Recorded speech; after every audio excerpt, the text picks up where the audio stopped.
ವೀಕ್ಷಕರೇ, ಭಾಳ ಹೆಮ್ಮೆಯಿಂದ ಹೇಳ್ತಾ ಇದ್ದೀವಿ, ಭಾಳ ಸಂಭ್ರಮದಿಂದ ಕೂಡ ಹೇಳ್ತಾ ಇದ್ದೀವಿ. ಹಾಗಂತ ನಾವು ಯುದ್ಧ ಪಿಪಾಸುಗಳಲ್ಲ. ಆದರೆ ಯಾವನೋ ಬರೋದಂತೆ, ಹಿಂಗೆ ಒಡೆದು ಹೋಗೋದಂತೆ, ಆಮೇಲೆ ಮೋದಿಗೆ ಹೋಗಿ ಹೇಳೋದು ಅಂತಂತೆ. 140 ಕೋಟಿ ಜನ ಇದ್ದೀವಿ ಸರ್. ವಿಶ್ವದ 3ನೇ ದೊಡ್ಡ ಆರ್ಥಿಕ ದೇಶವಾಗಿ ಆರ್ಥಿಕತೆಯಲ್ಲಿ ಮುಂದುವರಿತಾ ಇದ್ದೀವಿ. ಎಲ್ಲೆಲ್ಲಿ ಹೊಡೆದ್ರು ಅದೊಂದು ಮಾತಿದೆಯಲ್ಲ, ಮೋದಿಗೆ ಹೋಗಿ ಹೇಳು ಅಂತ ಹೇಳಿದ್ರಲ್ಲ. ಆಮೇಲೆ ಪಾಕಿಸ್ತಾನಿಗಳು ಒಂಥರ ವ್ಯಂಗ್ಯ ಮಾಡಿ ನಗ್ತಾ ಇದ್ರು ಮನಸ್ಸಿನ ಒಳಗಿನಿಂದ. KGF ಸಿನಿಮಾದಲ್ಲಿ ಡೈಲಾಗ್ ಬರುತ್ತಲ್ಲ, ಏನು ಮಾಡ್ತಾನೆ ಈಗ ನಿಮ್ಮ ಹೀರೋ, ಏನು ಮಾಡ್ತಾನೆ ನಿಮ್ಮ ಹೀರೋ, ಏನು ಮಾಡ್ದೆ ಹೇಳ, ಮುರಿಡ್ಕೆ ಪಾಕಿಸ್ತಾನಕ್ಕೆ ಗುಸ್ಕೆ ಮಾರ್ದಿಯ. ಹಫೀಜ್ನ ಲಷ್ಕರ್ ಪ್ರಧಾನ ಕಚೇರಿ ಇರುವಂಥ ಜಾಗಕ್ಕೆ, ಅದು ಕೂಡ IBಯಿಂದ ಸುಮಾರು 18ರಿಂದ 25 ಕಿಲೋಮೀಟರ್ ದೂರದಲ್ಲಿದೆ. 2008ರ ಮುಂಬೈ ದಾಳಿಯ ಉಗ್ರರಿಗೆ ಟ್ರೈನಿಂಗ್ ಆಗಿದ್ದು ಇದೇ ಜಾಗದಲ್ಲಿ. ಅಜ್ಮಲ್ ಕಸಬ್, ಡೇವಿಡ್ ಹೆಡ್ಲಿ ಟ್ರೈನಿಂಗ್ ಆಗಿದ್ದು ಕೂಡ ಇದೇ ಜಾಗದಲ್ಲಿ. ಇದನ್ನ ನಂತರ ನಡೆಯುವಂಥ ಪತ್ರಿಕಾಗೋಷ್ಠಿಯಲ್ಲಿ ಆ ಹೆಣ್ಣುಮಗಳು, ಒಬ್ಬ ಹಿಂದೂ ಕೂತಿರ್ತಾರೆ, ಒಬ್ಬ ಮುಸ್ಲಿಂ ಹುಡುಗಿ ಕೂತಿರ್ತಾಳೆ, ಒಬ್ಬ ಸಿಖ್ ಹುಡುಗಿ ಕೂತಿರ್ತಾಳೆ. ಭಾರತದ ಏಕತೆಯನ್ನು ಯಾವ ರೀತಿ ನಾವು ಒಂದು ಸಂದೇಶದ ಮೂಲಕ ಕೊಡ್ತೀವಿ, ಯಾಕೆ ಹೊಡೆದ್ವಿ ಅಂತ ಹೇಳ್ತಾ ಹೋಗ್ತಾರೆ. ಸುಮ್ಮನೆ ಹೊಡಿಲಿಲ್ಲ. 2ನೇ ಜಾಗ ಬಹವಾಲ್ಪುರ, ಅದು ಕೂಡ ಪಾಕಿಸ್ತಾನದೊಳಗೆ ಗುಸ್ಕೆ ಮಾರ್ದಿಯ. ಮಸೂದ್ ಅಜರ್ನ ಜೈಷೆ ಮೊಹಮ್ಮದ್ ಕಚೇರಿ ಇದೇ ಜಾಗದಲ್ಲಿರೋದು. ಕಂಪ್ಲೀಟ್ ಉಡಿಸ್ ಆ ಜಾಗವನ್ನ ಕಂಪ್ಲೀಟ್ ಆಗಿ, ಅಂದ್ರೆ LOCಯಿಂದ, ಅಂದ್ರೆ ಬಾರ್ಡರ್ ಇಂದ 100 ಕಿಲೋಮೀಟರ್ ದೂರದಲ್ಲಿದೆ. 100 ಕಿಲೋಮೀಟರ್ ದೂರದಲ್ಲಿದೆ ಜೈಷೆ ಮೊಹಮ್ಮದ್ನ ಹೆಡ್ ಆಫೀಸ್. ಇದೇ ಜಾಗ, ಟ್ರೈನಿಂಗ್ ಕೇಂದ್ರ. ಇಲ್ಲಿ ಉಗ್ರರ ನೇಮಕಾತಿ ಇಲ್ಲಿಂದಲೇ ಆಗ್ತಾ ಇತ್ತು. ಮಟಾಶ್ 3ನೇ ಜಾಗ ಶಾಕ್ ಅಮ್ರು, ಇದು ಕೂಡ ಪಾಕಿಸ್ತಾನ. ಗುಸ್ಕೆ ಮಾರ, ಕ್ಯಾ ಕರೆಗಾ ತುಮಾರಾ ಹೀರೋ, ಗುಸ್ಕೆ ಮಾರ್ ದಿಯಾ. 4ನೇ ಜಾಗ ಸಿಯಾಲ್ಕೋಟ್, ಇದು ಕೂಡ ಪಾಕಿಸ್ತಾನದ ಒಳಗೆ, ಇಂಟರ್ನ್ಯಾಷನಲ್ ಬಾರ್ಡರ್ ಇಂದ ಕೇವಲ 6 ಕಿಲೋಮೀಟರ್ ದೂರ ಇದೆ. ಇನ್ನು ಮಾರ್ಚ್ 2025ರಲ್ಲಿ ಜಮ್ಮು ಕಾಶ್ಮೀರ ಪೊಲೀಸರ 4 ಸಿಬ್ಬಂದಿ ಹತ್ಯೆಯಲ್ಲಿ ಇವರ ಪಾತ್ರ ಇತ್ತು. ಅದನ್ನ ಹೆಣ್ಣುಮಗಳು ಹೇಳ್ತಾಳೆ ನಂತರ. ಭಯೋತ್ಪಾದಕರ ಟ್ರೈನಿಂಗ್ ಕೂಡ ಇದೇ ಜಾಗದಲ್ಲಿ ಆಗಿತ್ತು. ಅಂದ್ರೆ ಯಾವ ಜಾಗವನ್ನು ಯಾಕೆ ಹೊಡೆದ್ವಿ ಅನ್ನೋದನ್ನ ವಿವರವಾಗಿ ಹೇಳ್ತಾ ಹೋಗ್ತಾರೆ. ಮುಜಾಫರಾಬಾದ್, ಇದು POKಯಲ್ಲಿದೆ, ಹೊಡೆದ್ರು. ಜೈಷೆ ಮೊಹಮ್ಮದ್ ಟ್ರೈನಿಂಗ್ ಏರಿಯಾ ಆಗಿತ್ತು, ಹೊಡೆದು ಬಿಸಾಕಿದ್ರು. ಆಯುಧ, ವಿಸ್ಫೋಟಕ, ಜಂಗಲ್ ಸರ್ವೆ ಟ್ರೈನಿಂಗ್ ಕೇಂದ್ರವಾಗಿ ಇದು ಕೆಲಸ ಮಾಡ್ತಾ ಇತ್ತು. ಆಮೇಲೆ ಕೋಟ್ಲಿ, ಇದು POKಯಲ್ಲಿದೆ, LOCಯಿಂದ ಸುಮಾರು 30 ಕಿಲೋಮೀಟರ್ ದೂರದಲ್ಲಿದೆ. ಲಷ್ಕರ್ ಎ ತೊಯ್ಬಾ ನೆಲೆಯಾಗಿ ಇದು ಗುರುತಿಸಿಕೊಂಡಿತ್ತು. ಇಲ್ಲಿರೋದು ಬುರೇರಿ, ಒಂದು ಲಷ್ಕರ್ ಎ ತೊಯ್ಬಾ, ಒಂದು ಜೈಷೆ ಮೊಹಮ್ಮದ್, ಆಮೇಲೆ ಮುಜಾಹಿದ್ದೀನ್. ರಜೌರಿ ಮತ್ತು ಪೂಂಚ್ನಲ್ಲಿ ನಡೆಯುವ ದಾಳಿಗೆ ಕಾರಣವಾಗಿತ್ತು. 2023 ಏಪ್ರಿಲ್ 20, 2024 ಜೂನ್ನಲ್ಲಿ ತೀರ್ಥಯಾತ್ರೆಯ ಬಸ್ ದಾಳಿಯಾಗಿತ್ತು. ಈ ಕಾರಣಕ್ಕಾಗಿ ಹೊಡೆದಿದ್ದೀವಿ. ನೆನಪಿಟ್ಕೊಳ್ಳಿ ವೀಕ್ಷಕರೇ, ಕೇವಲ ಮೊನ್ನೆ ನಡೆದ ಘಟನೆಗೆ ಮಾತ್ರವಲ್ಲ, ಎಲ್ಲ ಬ್ಯಾಕ್ ಟು ಬ್ಯಾಕ್ ಬಡ್ಡಿ ಸಮೇತ ಇಲ್ಲಿಂದಲೇ ಟ್ರೈನಿಂಗ್ ಪಡೆದು ದಾಳಿ ಮಾಡ್ತಾ ಇದ್ರು. ಬಿಂಬಲ್, ಇದು ಕೂಡ POK, LOCಯಿಂದ ಕೇವಲ 9 ಕಿಲೋಮೀಟರ್ ದೂರದಲ್ಲಿತ್ತು. ಅದಾದ ನಂತರ ಶಸ್ತ್ರಾಸ್ತ್ರ handling, IED jungle survival training ನೀಡ್ತಾ ಇತ್ತು. ಆಮೇಲೆ ಗುಲ್ಫುರ್ POK, ಇದು ಕೂಡ ಬಾಗ್ POK, 9 ಕಡೆ ಸರ್ವನಾಶ. ಆಮೇಲೆ ಹೆಸರೇನು ಕೊಟ್ಟಿದ್ರು, ಸಿಂಧೂರ ಸೇಡು. ಸಿಂಧೂರ ಸೇಡು ಯಾಕೆ? ಆ ಸಿಂಧೂರ ಸೇಡು ಹೆಸರು ಕೊಟ್ಟಿದ್ದು ಕೂಡ ಸನ್ಮಾನ್ಯ ನರೇಂದ್ರ ಮೋದಿ ಅವರು. ಹಿಂದೂ ಹೆಣ್ಣುಮಕ್ಕಳ ಸಿಂಧೂರ ಅಳಿಸಿದಂತಹ ಪಾಕಿಸ್ತಾನಕ್ಕೆ ಯಾವ ರೀತಿ ಬುದ್ಧಿ ಕಲಿಸಲಾಯಿತು, ಆಪರೇಷನ್ ಸಿಂಧೂರದಿಂದ ಯಾವ ರೀತಿ ಬುದ್ಧಿ ಕಲಿಸಲಾಯಿತು ಅಂತಂದರೆ, ಹೆಣ್ಣು ಮಕ್ಕಳ ಪತ್ರಿಕಾಗೋಷ್ಠಿ ಕೂಡ ನೀವು ನಂತರ ನೋಡ್ಬೋದು.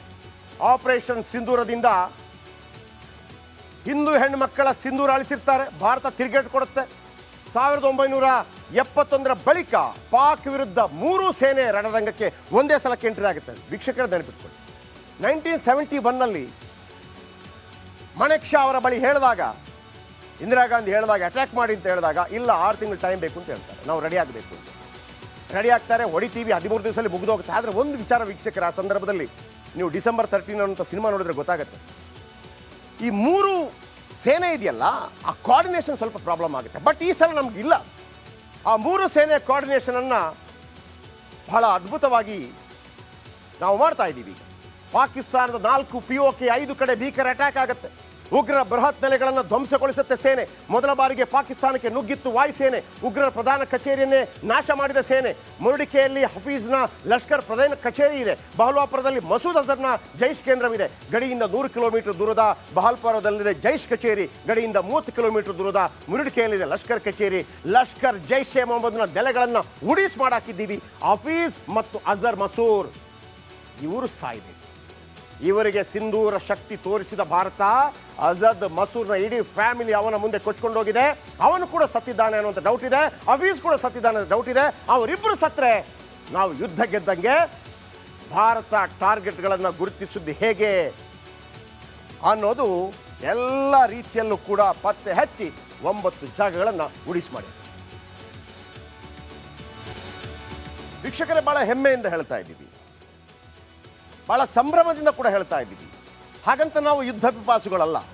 ಆದರೆ ಯಾವನ್ಯಾವನೋ ಬರೋದಂತೆ, ಹಿಂಗೆ ಒಡೆದು ಹೋಗೋದಂತೆ, ಆಮೇಲೆ ಮೋದಿಗೆ ಹೋಗಿ ಹೇಳೋದು ಅಂತಂತೆ. 140 ಕೋಟಿ ಜನ ಇದ್ದೀವಿ ಸರ್. ವಿಶ್ವದ 3ನೇ ದೊಡ್ಡ ಆರ್ಥಿಕ ದೇಶವಾಗಿ ಆರ್ಥಿಕತೆಯಲ್ಲಿ ಮುಂದುವರಿತಾ ಇದ್ದೀವಿ. ಎಲ್ಲೆಲ್ಲಿ ಹೊಡೆದ್ರು ಅದೊಂದು ಮಾತಿದೆಯಲ್ಲ, ಮೋದಿಗೆ ಹೋಗಿ ಹೇಳು ಅಂತ ಹೇಳಿದ್ರಲ್ಲ. ಆಮೇಲೆ ಪಾಕಿಸ್ತಾನಿಗಳು ಒಂಥರ ವ್ಯಂಗ್ಯ ಮಾಡಿ ನಗ್ತಾ ಇದ್ರು ಮನಸ್ಸಿನೊಳಗಿನಿಂದ. KGF ಸಿನಿಮಾದಲ್ಲಿ ಡೈಲಾಗ್ ಬರುತ್ತಲ್ಲ, ಏನು ಮಾಡ್ತಾನೆ ಈಗ ನಿಮ್ಮ ಹೀರೋ, ಏನು ಮಾಡ್ತಾನೆ ನಿಮ್ಮ ಹೀರೋ, ಏನು ಮಾಡ್ದ ಹೇಳ, ಮುರಿಡ್ಕೆ ಪಾಕಿಸ್ತಾನಕ್ಕೆ ಗುಸ್ಕೆ ಮಾರ್ದಿಯ.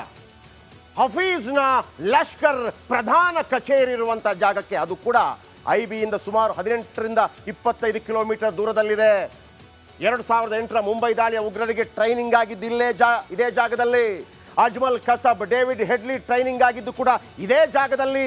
ಇದನ್ನ ನಂತರ ನಡೆಯುವಂಥ ಪತ್ರಿಕಾಗೋಷ್ಠಿಯಲ್ಲಿ ಆ ಹೆಣ್ಣುಮಗಳು, ಒಬ್ಬ ಹಿಂದೂ ಕೂತಿರ್ತಾರೆ, ಒಬ್ಬ ಮುಸ್ಲಿಂ ಹುಡುಗಿ ಕೂತಿರ್ತಾಳೆ, ಒಬ್ಬ ಸಿಖ್ ಹುಡುಗಿ ಕೂತಿರ್ತಾಳೆ. ಭಾರತದ ಏಕತೆಯನ್ನು ಯಾವ ರೀತಿ ನಾವು ಒಂದು ಸಂದೇಶದ ಮೂಲಕ ಕೊಡ್ತೀವಿ, ಯಾಕೆ ಹೊಡೆದ್ವಿ ಅಂತ ಹೇಳ್ತಾ ಹೋಗ್ತಾರೆ. ಸುಮ್ಮನೆ ಹೊಡಿಲಿಲ್ಲ.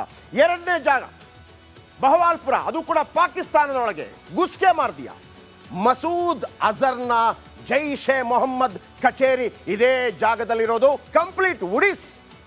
ಆ ಜಾಗವನ್ನ ಕಂಪ್ಲೀಟ್ ಆಗಿ ಅಂದ್ರೆ LOC ಇಂದ, ಅಂದ್ರೆ ಬಾರ್ಡರ್ ಇಂದ 100 ಕಿಲೋಮೀಟರ್ ದೂರದಲ್ಲಿದೆ. 100 ಕಿಲೋಮೀಟರ್ ದೂರದಲ್ಲಿದೆ ಜೈಷ್ ಎ ಮೊಹಮ್ಮದ್ನ ಹೆಡ್ ಆಫೀಸ್. ಇದೇ ಜಾಗ. ಟ್ರೈನಿಂಗ್ ಕೇಂದ್ರ ಇಲ್ಲಿ.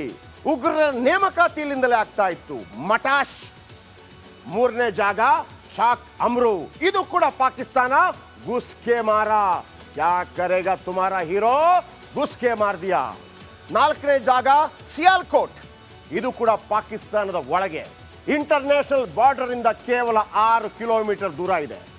ಇನ್ನು ಮಾರ್ಚ್ 2025ರಲ್ಲಿ ಜಮ್ಮು ಕಾಶ್ಮೀರ ಪೊಲೀಸರ 4 ಸಿಬ್ಬಂದಿ ಹತ್ಯೆಯಲ್ಲಿ ಇವರ ಪಾತ್ರ ಇತ್ತು. ಅದನ್ನ ಹೆಣ್ಣುಮಗಳು ಹೇಳ್ತಾಳೆ ನಂತರ. ಭಯೋತ್ಪಾದಕರ ಟ್ರೈನಿಂಗ್ ಕೂಡ ಇದೇ ಜಾಗದಲ್ಲಿ ಆಗಿತ್ತು. ಅಂದ್ರೆ ಯಾವ ಜಾಗವನ್ನು ಯಾಕೆ ಹೊಡೆದ್ವಿ ಅನ್ನೋದನ್ನ ವಿವರವಾಗಿ ಹೇಳ್ತಾ ಹೋಗ್ತಾರೆ. ಮುಜಾಫರಾಬಾದ್